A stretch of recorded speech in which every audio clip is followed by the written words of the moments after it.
Cela dit, ne racontons pas d'histoire. Faire une analyse avec Lacan n'était pas de tout repos. On s'allongeait sur son divan, mais pas pour s'y relaxer. C'était difficile, Lacan. Il te prenait avec une main, mais il te... Bon, il me vient le nom en italien, il stratonava avec l'autre main.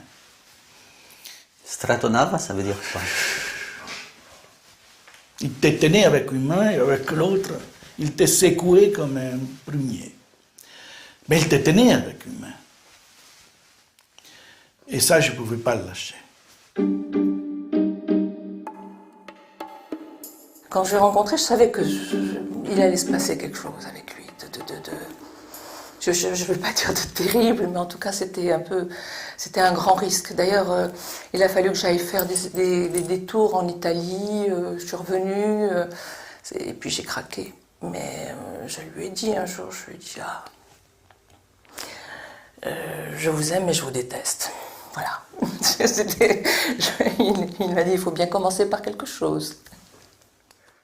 Aujourd'hui, vous êtes marié, vous avez 2 enfants, mais à l'époque de votre analyse, vous étiez prêtre. Qu'est-ce qui s'est donc passé avec Lacan? Il a provoqué une espèce de scission entre un idéal auquel j'étais né et j'avais tenu depuis que j'étais petit. Il faut penser que je suis entré au couvent que j'avais 10 ans et ordonné prêtre à 25.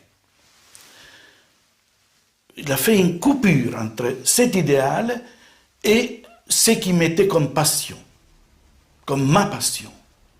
La psychanalyse vous a détaché de l'Église, elle vous a également détaché de Dieu?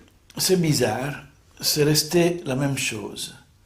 J'ai douté avant, je doute maintenant. Alors Lacan, il était du côté de la dureté ou de la douceur?